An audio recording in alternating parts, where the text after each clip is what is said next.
Dhanik Bharat Educational Institutions, Inter, IIT, JEE, NEET, admission open. Assam మరోసారి జల విలయాన్ని చవి చూస్తుంది. సాధారణంగా ప్రతి ఏడాది వరదలను ఎదుర్కొనేటువంటి ఈశాన్య రాష్ట్రం అస్సాంలో ఎక్కువగా కనబడుతుంటాయి. కానీ ఈసారి మాత్రం ఇటీవలే కాలంలోనే అత్యంత తీవ్ర వరద పరిస్థితుల్లో ఒకదాన్ని ఎదుర్కొంటుంది. గ్రామాలకు గ్రామాలు నీట మునుగుతున్నాయి. వేలాది కుటుంబాలు నిరాశ్రయులవుతున్నాయి. భారీగా ప్రాణ నష్టం, ఆస్తి నష్టం జరగడం అస్సాం వరద భీకర రూపాన్ని చవి చూపిస్తున్నాయి. ఈసారి వరదల బారిన పడి ఇప్పటి వరకు 75 మంది ప్రాణాలు కోల్పోయారు. 6 లక్షలకు మందిగా ప్రజలు ప్రభావితం అవ్వడం జరిగింది. వందలాది గ్రామాలు నీట మునిగాయి. వేలాది కుటుంబాలు సహాయక శిబిరాలకు తరలిపోతున్నాయి. 37,000 హెక్టార్లకు పైగా వ్యవసాయ భూమి నీట మునిగిపోయింది. ఇక పశు సంపద, ఇల్లు, రహదారులు, విద్యుత్ వ్యవస్థలు ఇలా అన్నీ కూడా తీవ్రంగా ప్రభావితమయ్యాయి. అయితే కొన్ని ప్రాంతాల్లో ప్రజలు గంటల తరబడి వరద నీటిలో చిక్కుకొని ప్రాణాల కోసం పోరాటం చేయాల్సిన పరిస్థితి ఏర్పడుతుంది. అసలు అస్సాం రాష్ట్ర విపత్తు నిర్వహణ అథారిటీ జారీ చేసినటువంటి బులెటిన్ చూస్తే ఒక్కసారిగా కళ్ళు చెమ్మగిల్లుతాయి. శివసాగర్, గోలాఘాట్, చరాయిదేవ్, జోర్హాట్, నాగావ్, కామరూప్ ఇలా కీలకమైనటువంటి జిల్లాలన్నీ కూడా వరద మొత్తం కారణంగా దాదాపు 4,45,495 మంది ప్రజలు ప్రభావితమవుతున్నారు. ఇక ఆదివారం ఒక్కరోజే 5 జిల్లాల్లో 5,24,000 మందికి పైగా ప్రజలు వరద బారిన పడ్డారు. ఇక ప్రభావిత ప్రజల యొక్క సంఖ్య తగ్గినప్పటికీ అనేక ప్రాంతాల్లో పరిస్థితి విషమంగానే కనబడుతున్నాయి. వరదల వల్ల చరాయిదేవ్ జిల్లాలో అత్యంత తీవ్రంగా ప్రభావితమైంది. యూటీవీ స్క్రీన్ పైన విజువల్స్ లో మనం చూసుకుంటున్నాం. ఇప్పటి వరకు అస్సాంలో తీవ్రమైనటువంటి వరదల కారణంగా 1,88,404 మంది ప్రజలు ఈ ఒక్క ప్రాంతంలోనే ప్రభావితమయ్యారు. ఇక శివసాగర్ లో అయితే 1,44,461 మంది, ఇక జోర్హట్ లో 74,458 మంది ప్రజలు ప్రభావితులయ్యారు. అయితే ప్రభావిత ప్రజలకు సహాయ సామాగ్రిని పంపిణీ చేయడం, వారిని సురక్షిత ప్రాంతాలకు తరలించడం అధికార యంత్రాంగం కొనసాగిస్తున్నటువంటి వైనాన్ని కూడా మనం చూస్తున్నాం. కానీ వరదల కారణంగా నిరాశ్రయులైనటువంటి వారిలో మొత్తంగా 90 సహాయక శిబిరాలను కూడా నిర్వహిస్తున్నారు. ఈ సహాయక శిబిరాల్లో 28,695 మంది ఆశ్రయం పొందుతున్నారు. దీనికి అదనంగా ప్రభావిత ప్రాంతాల్లో దాదాపు 94 సహాయక పంపిణీ కేంద్రాలను ఏర్పాటు చేస్తున్నాయి. ఇక నిత్యావసర వస్తువులు, ఇతర సహాయ సామాగ్రిని కూడా అందిస్తున్నాయి. అస్సాం డిజాస్టర్ మేనేజ్మెంట్ అథారిటీ ప్రకారం గోలాఘాట్ జిల్లాలోని నుమాలిగఢ్ లో ధన్సిరి నది ఇప్పటికీ ప్రమాదకరమైనటువంటి స్థాయిలోనే ప్రవహిస్తుంది. అయితే రోజు రోజుకు నీటి మట్టం పెరగడం కారణంగా అధికారులు చుట్టుపక్కల ప్రాంతాలలో నిఘాను కూడా పెంచడం జరిగింది. ఇక వరద ప్రభావిత ప్రాంతాల్లో అయితే సహాయక చర్యలు, రెస్క్యూ ఆపరేషన్లు చేపట్టేందుకు పలు ఏజెన్సీలు కూడా పనిచేస్తున్నాయి.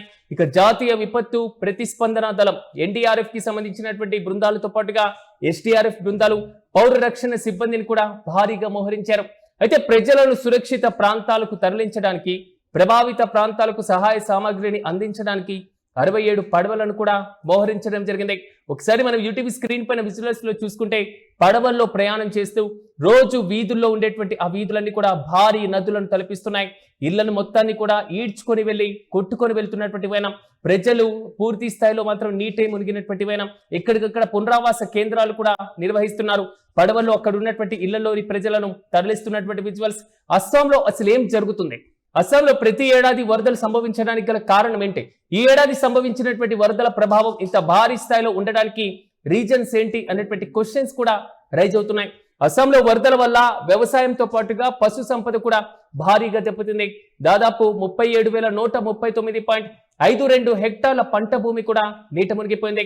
ఇక పశువుల విషయానికి వస్తే 26,679 పశువులు కూడా కొట్టుకొని పోయినట్లుగా అధికారిక సమాచారం మాత్రమే.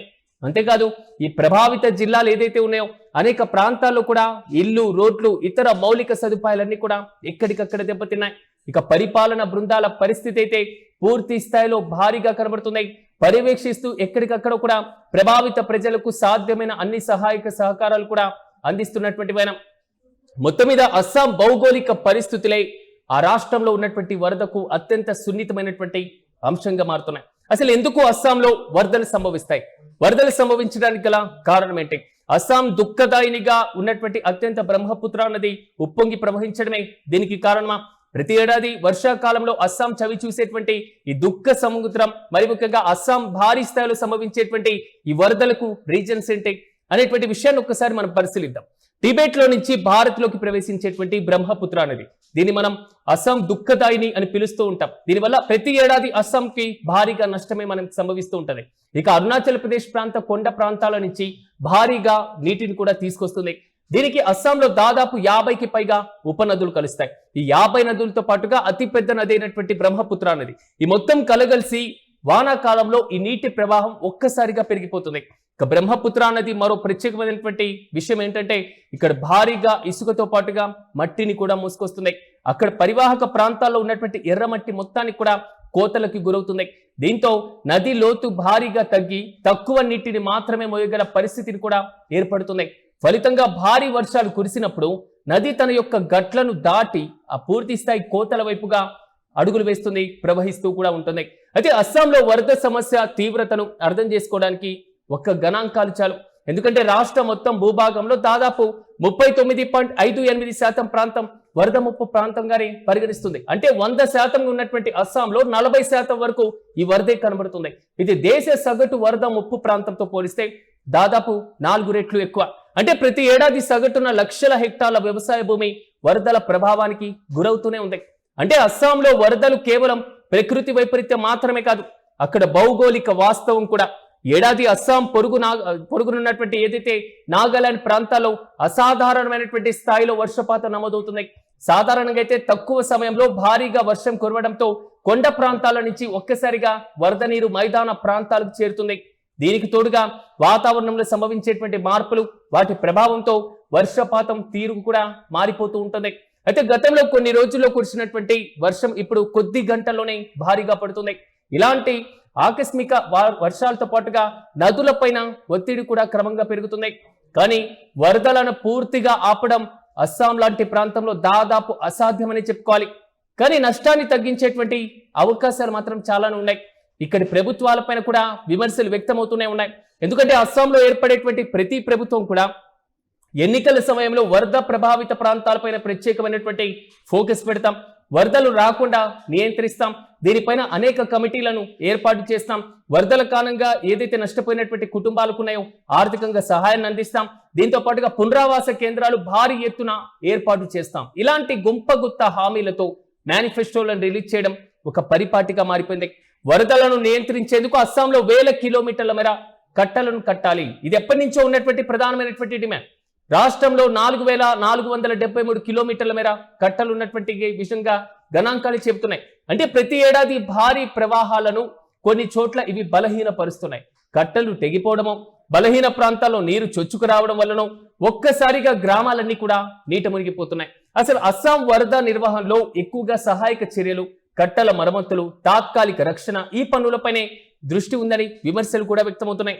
ప్రధానంగా దీర్ఘకాలిక పరిష్కారాలైనటువంటి అసలు నదిని ఎలా నిర్వహించాలి, నది ప్రవాహ గమ్యాన్ని ఏ విధంగా అంచనా వేయాలి, సహజ నీటి ప్రవాహ మార్గాలను ఏ విధంగా పరిరక్షించాలి, వరద ప్రాంతాల ప్రణాళిక ఏ విధంగా ఉండాలి, ఈ మొత్తం కూడా ఒక పెను సవాలుగా మారుతుంది. ఒకసారి యూటీవీ స్క్రీన్ పైన వరద ప్రభావిత ప్రాంతాలకు సంబంధించినటువంటి విజువల్స్ ను ఓసారి పరిశీలిద్దాం.